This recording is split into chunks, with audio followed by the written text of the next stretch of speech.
Hello, my name is Austin Habish, the founder of Think Catholic, and you're listening to the Summa podcast, where we study St. Thomas Aquinas' Summa Theologiae in a way simple and insightful for anyone to understand. The Summa podcast is brought to you by Think Catholic. Taking 2 questions of the Summa a day, we'll seek to summarize St. Thomas's responses, discovering the brilliance of Aquinas and his Catholic faith is day 162. So let's get started. We're covering today questions 88 and 89 of the Secundae, that is, of vows and of oaths. The translation that I always use in these podcasts is the one generously provided to me by Ave Maria Press, the 5-volume set translated by the Fathers of the English Dominican province, which you can now get at a discounted price from Ave Maria Press's site by typing in the code Summa 10. And in this episode, we have about 22 articles, so to cover them, we may have to move especially quickly in order to keep this episode within our normal time. So here we go. Article 1, whether a vow consists in a mere purpose of the will. A vow is a promise made to God, and thus requires A, deliberation, B, purpose of the will, and then C, the promise itself. A vow can simply be made towards God in one's heart, or it can be uttered with one's voice in front of others if one would like others to serve as a witness to that vow. Article 2, whether a vow should always be about a better good.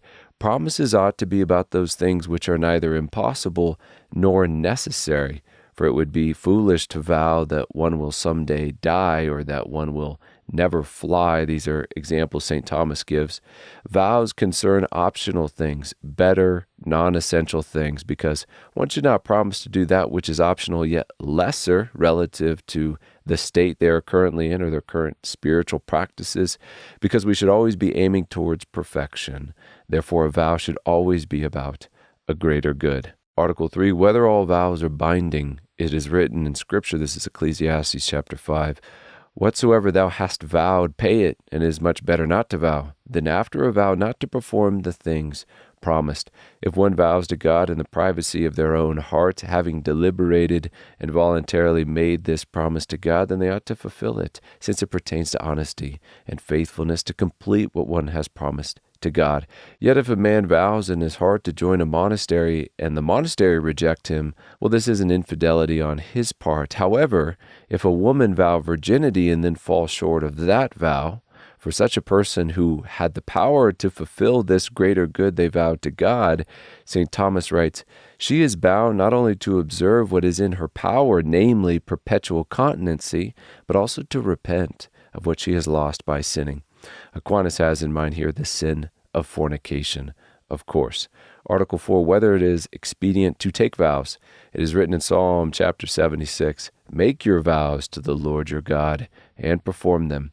And then in a sentence from St. Thomas, and just as what we give God is not useful to him but to us, since what is given him is added to the giver, as Augustine says, so also a promise conduces to our profit, insofar as by vowing we fix our wills immovably on that which it is expedient to do. Hence, it is expedient to take vows. Article 5, whether a vow is an act of latria or religion. Answered briefly by St. Thomas, every act of virtue belongs to religion or latria by way of command, insofar as it is directed to the reverence of God. A vow is a promise made to God, and that a promise is nothing else than a directing of the thing promised to the person to whom the promise is made. Hence, a vow is a directing of the thing vowed to the worship or service of God, and thus it is clear that to take a vow is properly an act of latria or religion. Article 6, whether it is more praiseworthy and meritorious to do something in fulfillment of a vow than without a vow. It is more praiseworthy to do the optional better good by vow than without a vow, and for 3 reasons. First, because by vow you give not only the act to God, but you also devote your power to act.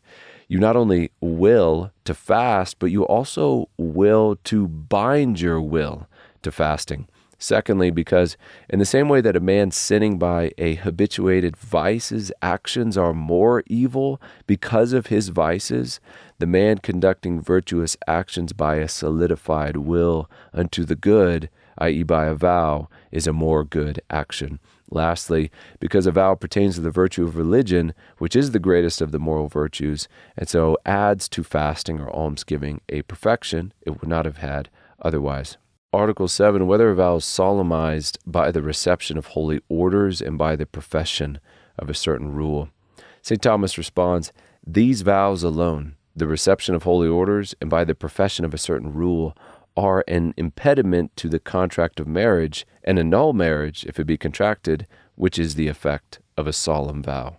These vows to holy orders and the profession of a rule are solemn because they indicate a lifelong altering state, instead of the commitment to a particular deed at a particular time. Article 8, whether those who are subject to another's power are hindered from taking vows. Briefly from Aquinas, it is commanded in the book of Numbers, chapter 30, verses 4 through 6, that if a woman vow anything, being in her father's house, and yet but a girl in age, she is not bound by the vow, unless her father consent. And the same is said a little bit later in that same chapter of the woman that has a husband. Therefore, in like manner, other persons that are subject to another's power cannot bind themselves by vow. Article 9, whether children can bind themselves by vow to enter religion. Before puberty, St. Thomas teaches, if, however, they attain the use of reason, before reaching the years of puberty, they can, for their own part, bind themselves by vow, but their vows can be annulled by their parents, under whose care they are still subject. After puberty, St. Thomas says, yet no matter how much they be capable of guile before the years of puberty, they cannot be bound by a solemn religious vow. But after the years of puberty have been reached, they can bind themselves by religious vows, simple or solemn, without the consent of their parents. Article 10, whether vows admit of dispensation. We make vows in reverence to God for the sake of the greater good, which then binds us to that good, but sometimes we ought not to pursue such a good because of some particular circumstance that has arisen. If a man is not fit for religion, the religious vows, as deemed by his superior after taking solemn vows, he can then appeal to the Bishop of Rome, the Vicar of Christ on earth, to dispense him of these solemn vows. The same goes for the promises of the clergy. Article 11, whether it is possible to be dispensed from a solemn vow of continency. Since in the decretals or decrees of Gregory IX, which was used as a source in Aquinas' day for determining ecclesiastical law questions, within there it is written, not even the sovereign pontiff can dispense a monk from keeping chastity. St. Thomas argues that a religious cannot be dispensed of the vow of perfect continence because it is essentially bound up with his profession of the perfect life. This is not the case with those bound to continence and holy orders, which is why in the Eastern Catholic rites, a married man can become a priest, can continue to make use of the carnal union within marriage. In the Latin rite, celibacy is required of the priests and bishops, but this is an ecclesiastical law which could be changed if the Supreme Pontiff decided to do so. However, the religious who vow the perfect life of chastity, poverty, and obedience, the life of Matthew 19:21, as Jesus taught, if you would be perfect, go, sell what you possess, give to the poor, you'll have treasure in heaven, come follow me. The essence of this life contains perfect continence, total abstinence from sexual relations, and therefore not even the Pope, according to St. Thomas, could dispense a solemnly professed religious from that vow. Even if this particular religious became a bishop, he is not even then considered to have lost his vows of poverty nor obedience, as Aquinas explains. A religious who is made a bishop is no more absolved from his vow of poverty than from his vow of continency, since he must have nothing of his own and must hold himself as being the dispenser of the common goods of the church. In like manner, neither is he dispensed from his vow of obedience. It is an accident that he is not bound to obey if he have no superior, just as the abbot of a monastery, who nevertheless is not dispensed from his vow of obedience. Now, according to canon law today, a solemnly professed religious, by the permission of the Pope, could be absolved of their solemn vows of continence along with their other vows and then go on and get married. Yet, interestingly enough, when it comes to the clerical state, as canon law states today, even if a cleric is stripped of his clerical faculties, what is called being laicized today, he is not necessarily granted the right to forego perfect continence or celibacy. We're talking about the Latin rite here, that actually has to be granted as a separate indulgence or permission to then forego celibacy from the Supreme Pontiff in order to enter marriage. Article 12, whether the authority of a prelate is required for commutation or the dispensation of a vow. Prelates in this context would mean religious superiors such as your abbot, such as the Pope, for example. Since they stand in God's place, receiving the solemn vows of religious, it is fitting that they also be God's representatives, especially the Pope, in granting commutation, which is a kind of exchange of this obligation, this vow for something else, or the complete dispensation of their vow. Now on to question 89 of oaths. Article 1, whether to swear is to call God to witness. Augustine says in his Sermon on Perjury, when a man says, by God, what else does he mean but that God is his witness? To swear an oath, as it is understood in this context, is to call upon God as witness, to invoke God as a witness to some truth you are declaring, to say, I swear by God, blank, some declaration of a present or past truth or promise of something to come. Now, whether this ought to be done, the moral character of it will be the topic of future articles. Article 2, whether it is lawful to swear. Deuteronomy chapter 6 says, thou shalt fear the Lord your God, you shall serve him, and swear by his name. Yet at the same time, Jesus Christ says, but I say to you, do not swear at all, either by heaven, for it is the throne of God, or by the earth, for it is his footstool, or by Jerusalem, for it is the city of the great King. Let what you say be simply yes or no. Anything more than this comes from evil. Then bringing these seemingly contradictory commands within Scripture into harmony, St. Augustine teaches, I say to you not to swear at all, lest, to wit, swearing lead us to swear easily, and from swearing easily we contract the habit, and from swearing habitually we fall into perjury.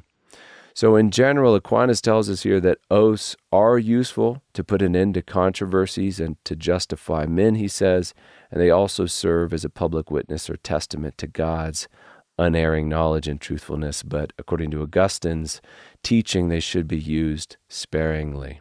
Article 3, whether 3 accompanying conditions of an oath are suitably assigned, namely justice, judgment, and truth. St. Thomas responds to our article succinctly in writing, a rash oath lacks judgment, a false oath lacks truth, and a wicked or unlawful oath lacks justice. Therefore, one ought to swear only if it is necessary, pertaining to something true and confirming that which is lawful to swear regarding. Article 4, whether an oath is an act of religion or latria. Aquinas teaches that he that swears calls God to witness in confirmation of what he says. Now nothing is confirmed save by what is more certain and more powerful. Therefore, in the very fact that a man swears by God, he acknowledges God to be more powerful by reason of his unfailing truth and his universal knowledge, and thus, in a way, he shows reverence to God. So we can say that swearing an oath is an act of worship or religion. Article 5, whether oaths are desirable and to be used frequently as something useful and good. In a word, again from Aquinas, an oath is required as a remedy to a defect, namely, some man's lack of belief in another man. Wherefore an oath is not to be reckoned among those things that are desirable for their own sake, but among those that are necessary for this life, and such things are used unduly whenever they are used outside the bounds of necessity. So in other words, swearing an oath by God must be done only if urgent necessity demands such things. Article 6, whether it is lawful to swear by creatures, like swearing by the city of Jerusalem, as Jesus said in Matthew 5. St. Thomas teaches an oath is chiefly referred to God, whose testimony is invoked, and secondarily an appeal by oath is made to certain creatures considered not in themselves, but as reflecting the divine truth. Thus we swear by the gospel, i.e. by God, whose truth is made known in the gospel, and by the saints who believed this truth and kept it. So we can say that it is lawful to swear by created things if those created things are sworn by precisely because they are derivative, they are pointing to the dignity and veracity of God himself. Article 7, whether an oath has a binding force. If a man says, as God, as my witness, I will pay you $10 tomorrow, is he morally bound to pay those $10 tomorrow? And the answer is yes, as we probably could have already guessed, unless this is impossible for him to do for some reason. And as an aside, this would probably be a rash thing to swear by anyways, but Going back to our article, St. Thomas concludes here, that whoever swears to do something is bound to do what he can for the fulfillment of truth, provided always that the other two accompanying conditions be present, namely judgment and justice. Article 8, whether an oath is more binding than a vow. St. Thomas tells us here the obligation of a vow arises from the fidelity we owe God, which binds us to fulfill our promises to Him. On the other hand, the obligation of an oath arises from the reverence we owe Him, which binds us to make true what we promise in His name. The infidelity of a subject to his Lord would seem to be the greatest irreverence. Hence, a vow, by its very nature, is more binding than an oath. Article 9, whether anyone can dispense from an oath. Going back to the man who calls God as his witness that he will give his neighbor $10 tomorrow, who is the appropriate person to dispense him of such an oath if it be expedient? And when it comes to oaths pertaining to the future, the circumstances themselves can dispense a man from this oath. For example, if the person to whom you swore, invoking God as your witness, that you would give $10 to tomorrow, then turns into an enemy of the state, the natural law would forbid you to aid a public enemy of the state by giving him this money. But when it comes to declarative oaths, swearing God as your witness that you watched a man murder the grocery clerk, for example, last week, you cannot be dispensed of the oath because the thing you have called God to witness to has already happened.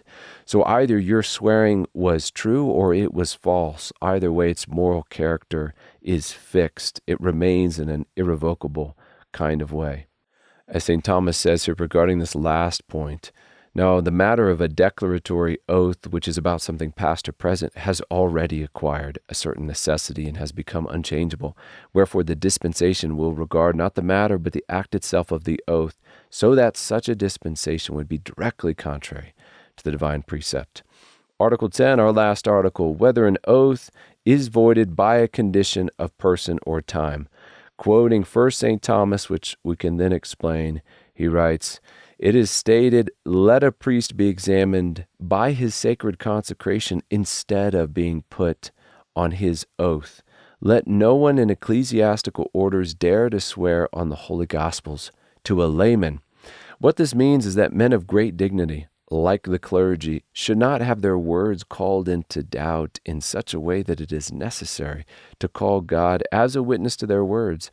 Also, children should not swear because they have not full use of reason, and perjurers should not swear because it is demeaning to the act of calling God to witness. Therefore, in response to our article, an oath can be voided by a condition of person or time. Which brings us to the close of another episode. We have just finished covering questions 88 and 89 of the Secunda Secundae, that is, of vows and of oaths. My name is Austin Habish with Think Catholic, and I cannot wait to see you tomorrow.